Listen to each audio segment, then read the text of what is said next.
flames up.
Let's get started. Yeah. So we're not taking any formal action on anything. Nope, this is informational only. All right, we'll call to order our pre-budget meeting. Can we do a roll call, please? Councilmember Seeley. Here. Councilmember Schemmers. Here. Councilmember Kearns. Here. Connell's online? No, he's right outside the door. Oh, he's here? What? Huh. All right. He'll be fine. He'll be fine. He can sit over there. You can sit by Rhonda. Rhonda's all by herself way over there. Yeah. Okay. Well, Councilmember Connell can come in when he's ready. Anita, you're up. Did they call you? Yeah. Oh, okay. All right, well, welcome. This hopefully will be brief. It's just giving you information about what's new for FY23 that changed from FY22. This is not on the agenda, but I wanted to tag on to what Pat just said, where he showed you guys that we're in the council training those bid thresholds. We actually incorporate that into our purchasing policy, and we've set it at $50,000. So we're actually $4,000 less than what the state's requirement is of $54,000. So we don't need to modify our purchasing policy. We're already covered. Just wanted to add that. So I didn't make copies for everybody. I guess I thought you could get them off of iCompass. But what I included, primarily the meat of the package, was this budget special report that the Iowa League of Cities puts out. The two, I think, biggest things for that's going to impact our budget this year is the residential rollback and the loss of the commercial a portion of the commercial and industrial backfill. So in FY22, the residential rollback was 56.4094%, and for FY23, it's going to 54.1302%. So that means that if you have a house that's got a fair market value of $100,000, a rollback gets applied to that, and you only pay taxes on, in the current fiscal year, $56,400.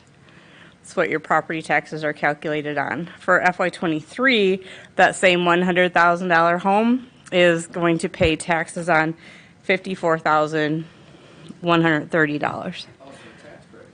Tax break, yes, to the residents, which means it'll be less money coming in to the city.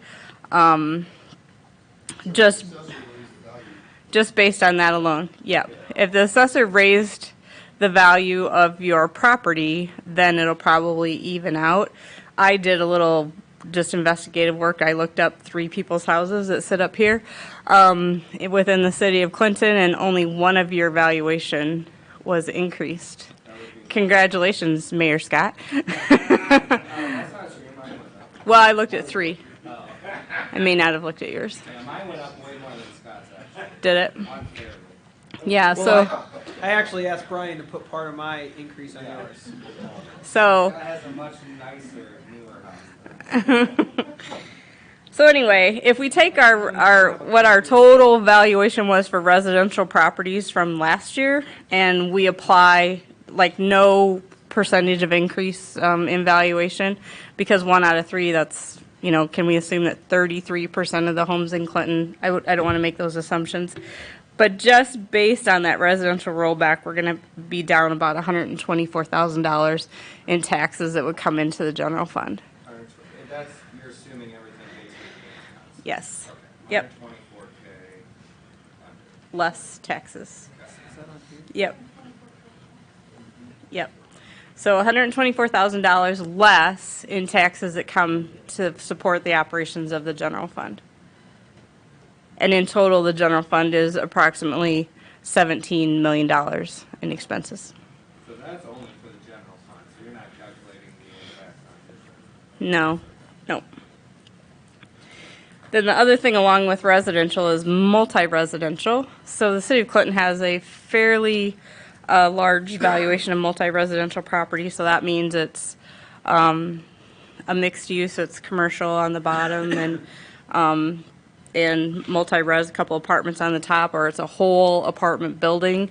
Our valuation for FY22 was $28.8 million in multi-residential property, and that rollback is going from what it was for FY22 was 67.5, and it's going down to 63.75.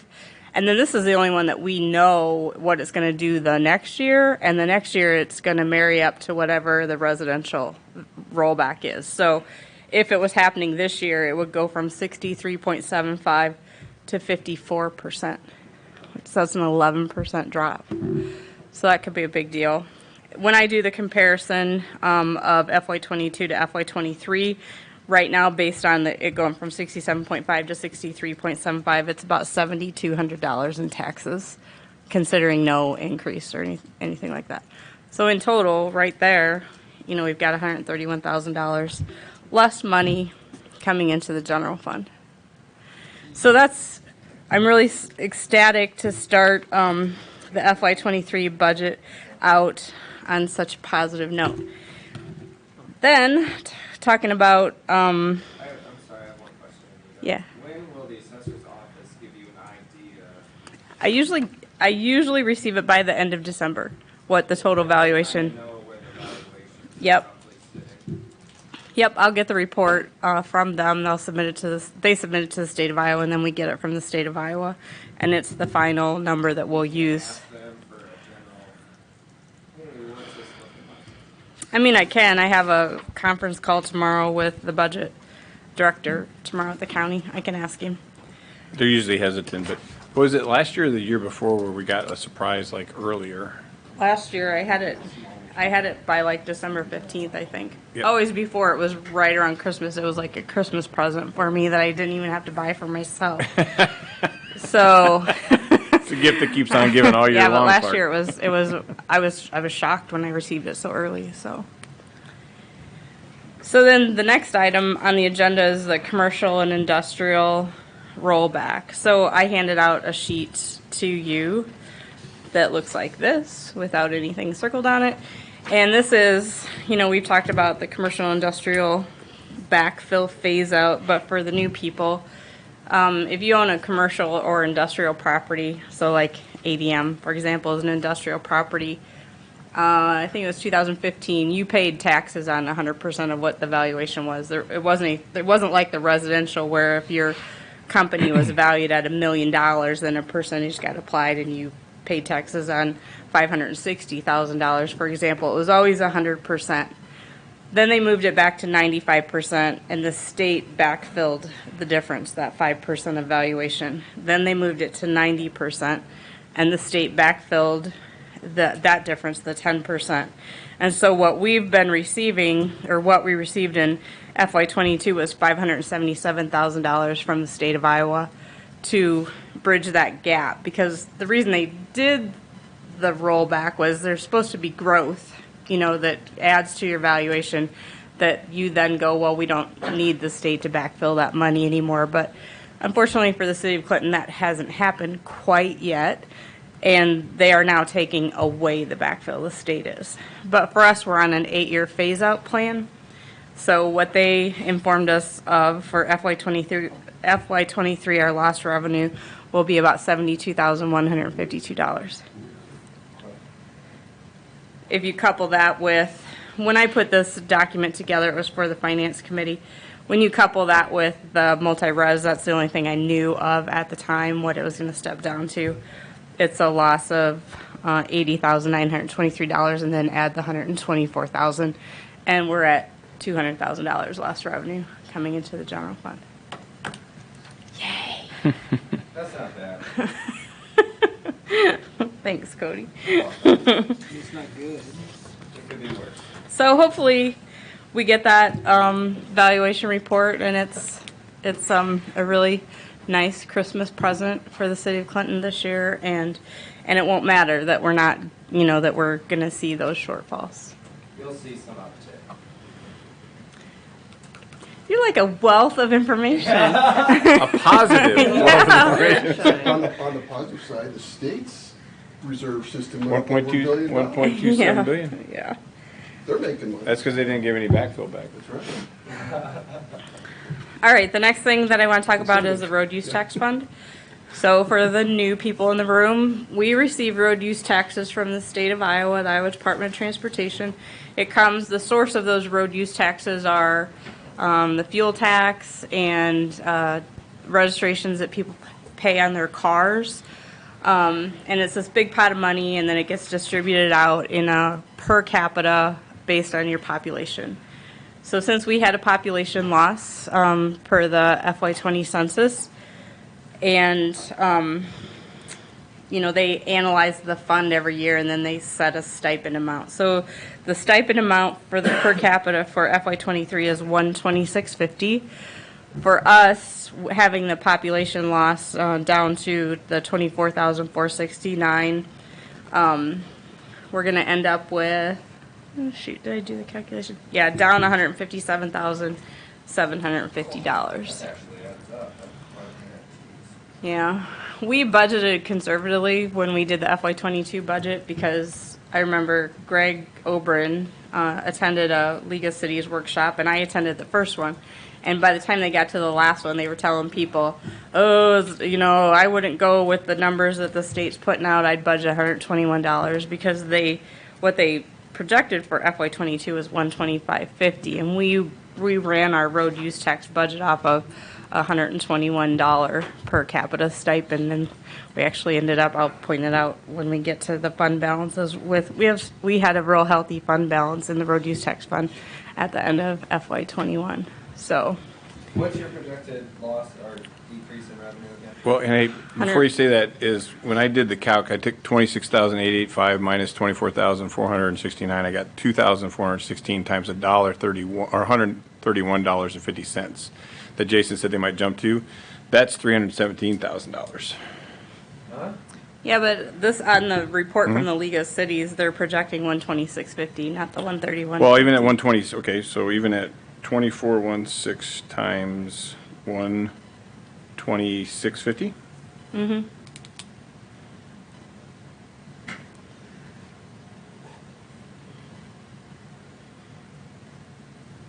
$305,000. Difference between what Because you got the numbers? denominator is a loss of population of 2,416 times 126.50. So, Yeah, what's that equate to? 305,624. What is it? I don't think it's, unless I'm using the 121, that we budgeted. No, because that would be even greater. You figure Yeah. you're saying that I'm Jason taking was the saying dip- that they're looking to Looking move at it to 131, but even if at 126, I thought you had to take what your population was in 10, what it is now, and that difference is 2,416 loss in population. Each one of those heads is 126.50. Oh, geez, you're right. Yeah, and so it should be 305,624. Yeah, that makes Because sense. I did it at home and I about fell out of my chair. Yeah. Because That's a lot of money. that's almost, when I talked to Jason, it's almost all our small road projects that we did. Could be worse. Anyway, just, I'll recalculate it. I was sitting back there, What was your projected loss? 157, Well, 750. we've got a big. Could be difference. worse. Yeah, right. well, we just had 1,200 people move in, so we got to add those to We the. can add it. We'll count them 10 years from now, right? Yeah, Well, yeah. that's what sucks. We're stuck to this for 10 I know. I know, even if you grow, Well, and we are. Yes. Yeah. run the upward swing.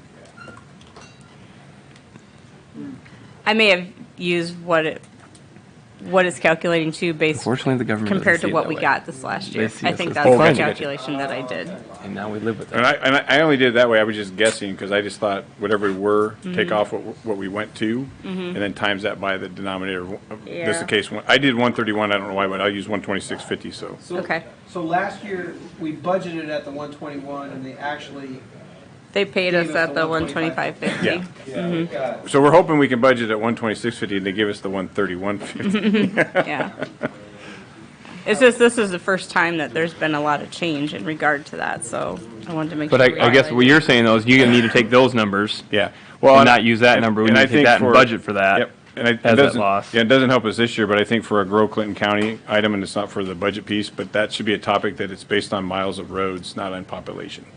I think that there's something has to figure into that, because we're one of the largest size communities with so much land and roads that it's almost infeasible to be able to cover all that just on, and I know we don't do it on road use tax fund, but otherwise then you gotta borrow. We get, other money from the state that goes into the road use tax fund, that's state highway assistance, but it's Little. generally about $52,000 a year. So, That's for when they used to do dirt roads for horses. okay, let's move on. The IPERS contribution rate, there is no change. It's still, the employer's contribution is 9.44%. So about a third, well, yeah, a little less than half of our employees are IPERS covered pension employees. So no change there. It's some good news. The municipal fire and police retirement system actually went down. It was it's currently 26.18% is what the employer's contribution is, and for FY23 it's going to 23.9%. So I ran that based on our personnel that we have at this time, and it's $128,600 is what we would pay less than what we did last year. And I think they're making the police work an extra 10 years also, especially chiefs. Probably, so they can't retire. that'll just 35. That'll just come off, the, So we levy The for levy that piece for the separately. employee Mhm. benefit. The employee benefits levy. what Yep. does that equate to on a? Very minimal, 0.2. Yeah, .075. Sorry, yeah. Yeah. on the levy? We'll illustrate it as Yeah. we go through the budget workshops. And then lastly, the American Rescue Plan monies. So if you remember when the 1.9 trillion stimulus package was passed, cities and counties were getting money, and the city of Clinton has received half already of the $3.7 million that was designated for us. We got like $1.8 million in, I think it was either first part of July or first part of August. We have outlined a plan for that money. $550,000 is going to go to the fiber project that we had originally earmarked some borrowing money for, and that's for fiber throughout the city. And then there's about $1.8 million in sewer projects that we had identified that were part of the long-term control plan that would have been paid out of sewer rates that we're going to use this money for, because it is an acceptable use for the money. Examples of acceptable uses for this money is to support a public health response, to address negative economic impacts, premium pay for essential workers, replace public sector revenue loss. We are anticipating to do some of that, but there is an equation that you can go through. You can't just go, oh, we had $100,000 lost revenue. There's an actual equation you have to go through. So I don't know what that is yet. Water and sewer infrastructure, broadband infrastructure, and equity-focused services. So really the two that are the main pieces for us is the water projects and the broadband infrastructure project. And that's how we're planning on utilizing those funds. So by taking that money, and I think we've identified it's either 3 or 4 projects that are sewer projects, and paying it with that governmental money instead of having to pay it out of sewer rates. We'll be able to hopefully bank some money in the sewer fund, because you'll see later that we don't always end the sewer fund with a big cash surplus in there. But it'll move us further along in the long-term control plan, and hopefully, obviously, it will save us some money to bank in our fund balance. Cody, did you have anything to add to that? No. Okay. Caught me off guard with this one. So there is a sheet in your packet that's the fund balances and how they ended up for June 30th of 2021. The one that's the most exciting is the general fund. We have $2.5 million as our fund balance. It's not necessarily surplus, but it's fund balance as of June 30th. You know, we get our large property tax payments into us from the county in April and in October.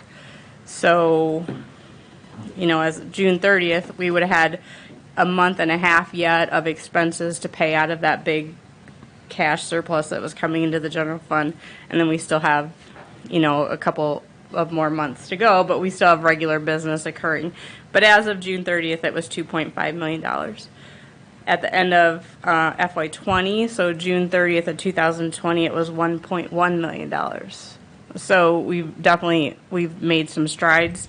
The last time I looked back like 8 years, the last time that it was close to $2.5 million was in FY17, and it was 2.2. We kind of hovered around a 1.7 for quite a while. We were at the 1.1 in FY20, and now we're at 2.5. So that's a good thing. I mean, it's reflective of real estate sales transactions that they've done. It's reflective of maybe the franchise fee being maybe just a little bit more than what we had anticipated it was going to be. But it'll certainly help if we do see these cash shortages in the FY23 budget as we go through with evaluations. Other things to point out on this in the second column. I don't know if you guys are looking at this sheet right here. I got it up too. If I got Second zoomed. column, Fund 231, the Road Use Tax Fund. That's the one I was just talking about, having a healthy balance at the end of June. It was $1,013,650. So that's a good thing. That's higher than I've seen it for quite a while. We did have the big project of the salt barn that came out of that. It was about $300,000 after the first of the year. Not quite $300,000. everything in that second column, those are special revenue funds, and if you're looking at what's on the screen, they're highlighted. The blue ones are the police department special revenue funds. The orange ones are they orange? The fire department special revenue funds. Some of them are just tax special revenue funds, like the municipal police and fire retirement system benefit that we levy on the property tax under the employee benefits levy. You know, that's a fund balance there. The yellow ones are the library special revenue funds. And, oh, it's the green ones that are fire. And then the kind of tan ones all the way to the bottom are the Parks Department special revenue funds. We ended up with $233,000 in our debt service fund, so that's good. I'll take that into consideration when we talk about the debt service levy during the budget process. Capital projects funds, we have $735,000. Mostly that's because, so the pavement management fund is a negative 1.8, but that got replenished when we got our borrowing, so 3.3 million went in there after June 30th. So the engineering department has always kind of spent that, and then it gets replenished and then spent and then replenished. That's the progression of that fund. Yeah, and then the rail part development fund is at a negative $881,000, but we're hoping that that's going to resolve very quickly with all of the activity going on at the rail park. The proprietary funds. Those are the funds like the sewer department, solid waste department that the revenue they bring in supports their operations. So all of the sewer funds added together, they had an ending fund balance of $343,000. The solid waste fund, you guys have heard me say this before. I don't know if when I started, 2013, this fund had a deficit position of like $1.2 million. And we really focused on some changes in operations there, and they're up to a positive $1.3 million. So that's an excellent story. The marina funds combined $671,000. Most of that fund balance gets built. The marina operations of renting boats and paying our employees, although we're doing much better now that as far as breaking even with the city managing it instead of having somebody else manage it, that it was a certain dollar amount for a year, $120,000. We're certainly not spending that in salaries and wages for the employees down there.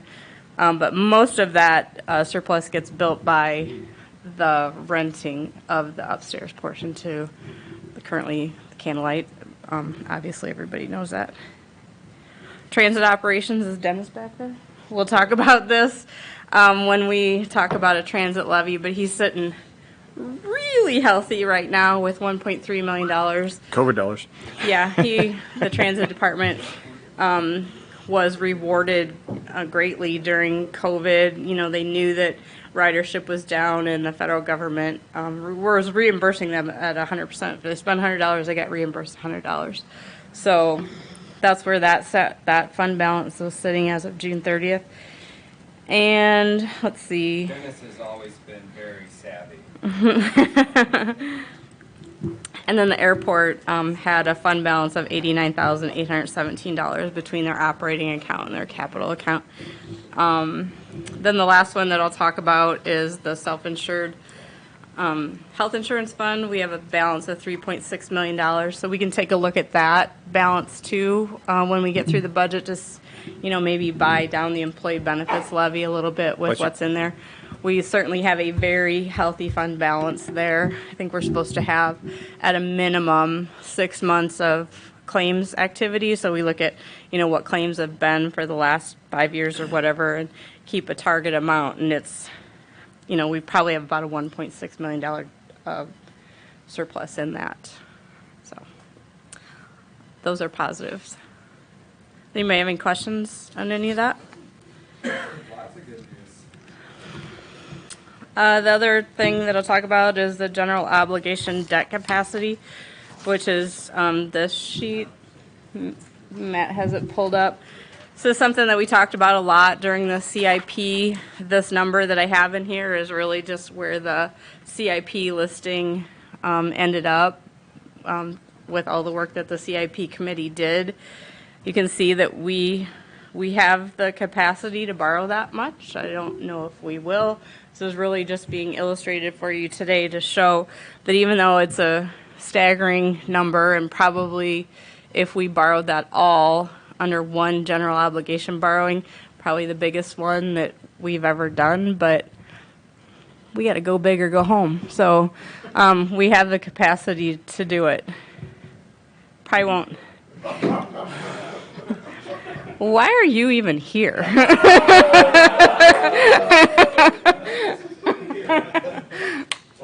Thing's interesting too is, as we talked, both, I can say your first names until January, but Nancy and Eartha, then I'll say council members.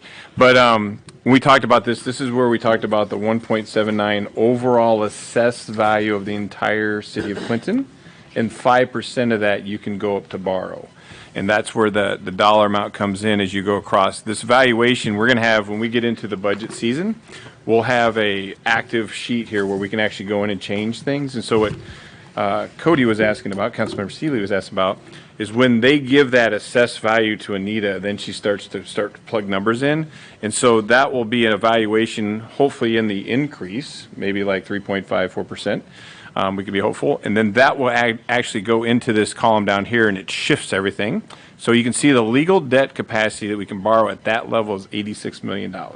I know it sounds astronomical, not that we're going to run out and do that, but our current debt is 63 and ebbs and flows. Certain things fall off, stuff goes back on. So what we're going to do is when we get into probably the early part of the budget part is we start talking about the capital improvement. We're going to actually start to have time where we can play with numbers and put them in there so you can see like what's the next 8 to 10 years look like. And we end up adding another column over here that actually shows what the debt service will be. Even though you can afford to do it, what does that do to the levy of the city when we do that? So this is a really good form that Anita made. We love using it. There used to be a lot of other stuff on it that's come off over time in the last my 5 years. So it's very appreciative. But it's really all about this valuation and seeing that growth for that. And what we do in planning, we do like a -2, a 0, +2. I'll get really positive some days. I'll do a 4, but just to see where it goes, because it does change then what your available capacity over here is as you start adding other years into that. Nita, does this factor the payments? Mhm. Yeah. As it, Yeah, right now, annually, we're paying off about $4.5 million in debt each year. Yeah, that's when she has the Excel. That's the stuff that's all behind it. She has like every single so bond. that's automatically. Yep, Yep, it's built in there. adjust to it. So So nobody, have a heart attack or freak out over the 15. That's Yeah. I mean, unless we started piling on more projects, but that's what the CIP committee prioritized for the FY23 budget out of the capital improvement planning. just meetings racking that and went on. stacking them to go back to. Yep. I mean, yeah. I'm not gonna say any more about it. We'll talk about it Yeah. a lot more in our Yeah, we're meetings. gonna have a lot more to discuss. The great news is we got lots and lots that we can do in a little bit of money. Yeah. We got to stretch that dollar. So is anything else coming online this year? Wild Rose Development, was that last year? Was it this year? Right, so that TIF area is paid off. So we should see some valuation. Part of it came on last year, but probably, I think the whole thing will come on this year. The biggest property, the property with the highest valuation out there is the Wild Rose Casino. It's $24 million, which is a great segue into my next item, number 4, the PAAB appeals. That's what I was just Yeah. about to say, 'cause we can expect that. There's none pending. Right? There's none pending. When I They published, have to notify them. I don't know. I don't know if, No, I know, but it just seems like. It should be already. It should probably January 1st. yeah. Wow. Yeah. So there's a website anybody can go to. It's just Google They- PAAB, Iowa PAAB. I think you have till April 1st to resolve matters, but I think they have to get it to Brian's team in January. I can't remember if it's the 15th, but he told me one time they have to have everything resolved by like the first part of April. So, I mean, the rest of that's gonna come online, I guess, looking at what you. That's guys good. did on- Right, it's good, but I guess, how do you, I mean, looking at the budget, are you gonna take a percentage of that and say, okay, what's the worst case scenario? I would Say, look at the other one. Some reduce. What, their other one is Look at two, Emmitsburg, I think they've got. Yeah, we actually did, Evaluation and then. we did compare and they went to play off the PAAB. Same one? And they went to They went to PAAB, PAAB. yep. Yeah. That's why Anita's been looking because she pulled up, like 8, They're higher, right? Emmitsburg, I think, no, when you looked it What up, was the question? Emmitsburg's, the Wild Rose. Yeah, I don't ring. I mean, thought it was a it's- little lower than ours It is here. lower than 24 million. I think it's like 15. Yeah, it went from like 18 I to remember it 15. being somewhere in that there. was 18, because they 15? probably thought of it already, possibly. Yeah, it was already PAB done. Yeah. Yes, PAB complete. So PAB stands for Property Assessment Appeals Board. So you can look it up yourselves, but when I published this agenda, there was nothing on there. I think we would know right now if they were doing it for this year, or whether they do. We usually get a heads up too. So. Yes. Yeah, so they can, you basically have the right to appeal your assessment. In the great and wonderful business world, it can't blame them, but it hurts us, is that when they do their business plans, they truly look at if they get an abatement or rebate from a city, when that expires, they're ready to go on that next year to then appeal it and lower it. Because they get all the abatement at a high level, and then they want to lower it when they're no longer, and then they have to start I paying don't know, Matt taxes. could go to the, well, I can tell you what it would be to go into the general 20. fund. 20. 20, it was Yeah. a big one. No, It was just different what than is it, a 44? lot of the other developments we've Yeah. done. So roll it back to 90 It's and do the highest ever. what would that be? I don't know that my handy dandy You go Apple that high? calculator can do that. What are you doing? So they're paying taxes on $21.6 million. Yeah, and it's 44 in total, right? Yeah, but we don't care about that. That's No, I'm just trying to put in perspective how much taxes are in a building like that. okay. So I'll just take it times 44 even, whatever that is. $950,400. See why they might appeal it? So not all of that comes to the city. No, You know, there's that's their the obligation. school. Support your local casino. Yeah. It's true. Yeah. The thing about them, you know, is they've been paying those taxes. Yeah. And, you know, none of it's been rebated back to them. It's been rebated back to the developer of the area. So I don't know if the general manager out there or the corporation in West Des Moines knows that that TIF is now expired and now's the time. You know, certainly they probably knew that it was FY24. Maybe next year we'll see that. Well, the development agreement was written to be, they can certify $15 million in debt, or it'll be expired in FY24. So enough development came up in that area that they hit the $15 million sooner than they hit the targeted date. Which is a good thing. Good thing. Yeah, That's a good thing, yeah. Yeah. We'll just see what happens. Well, and a lot of things that we've talked about too is when you start to go back to like the debt capacity is the seeds that are planted that have been planted the last several years are all starting to come online because a lot of the tax pieces are 5 years. There are a couple 10, but we're also starting to do a proportion of that instead of just 100%. We're doing like 80 or 70%. So there's taxes that start for the school, the county, and the city from the get-go. So Right, the landing, you know, was carved out of that area and had a 5-year abatement, and I think that starts coming. Yeah, they're. There's really- sections that are starting to come off. Yeah. that was a pretty big success. I mean, they filled them up so fast. Yeah, still worked They out. thought they were gonna be. Well, that was the catalyst to get across the street going. Right.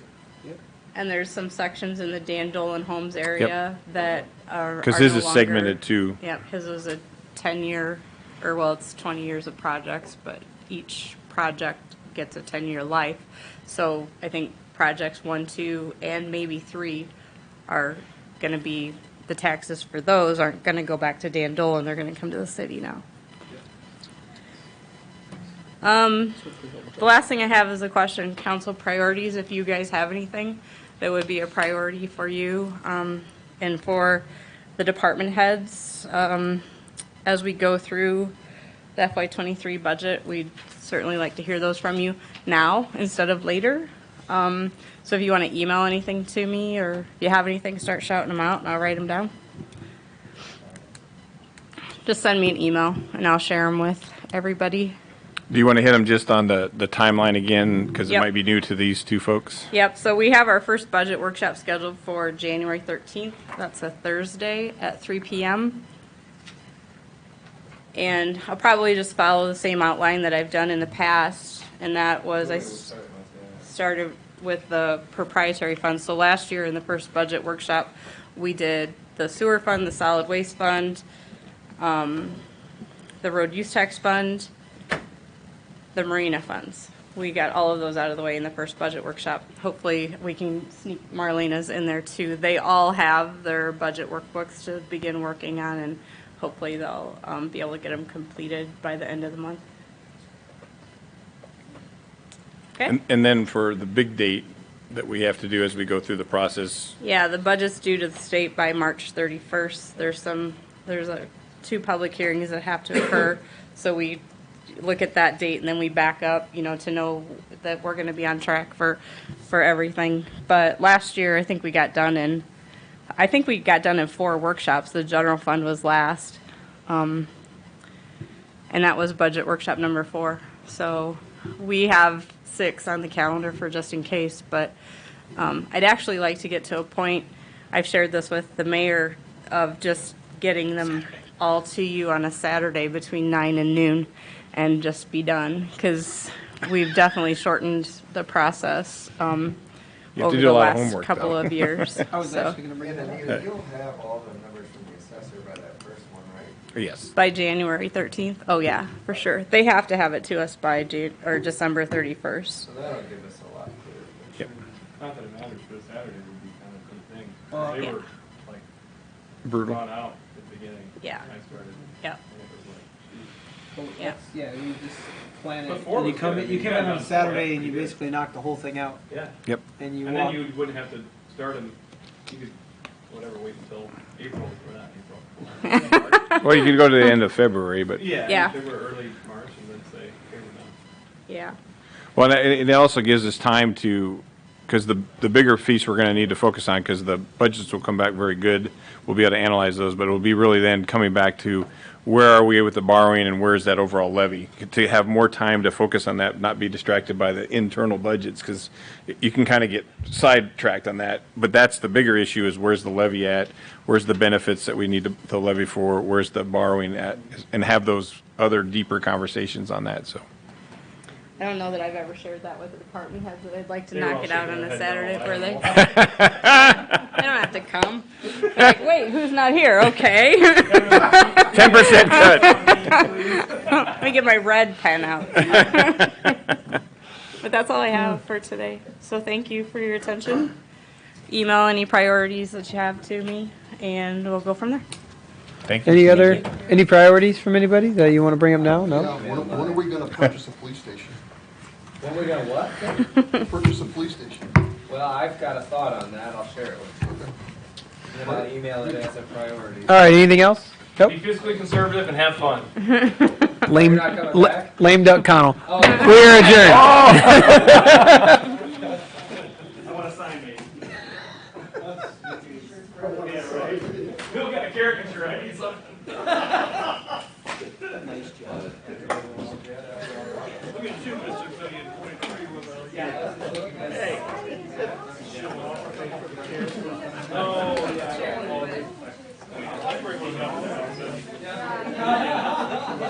Okay, you're working last week. Oh, yeah, we did revisit.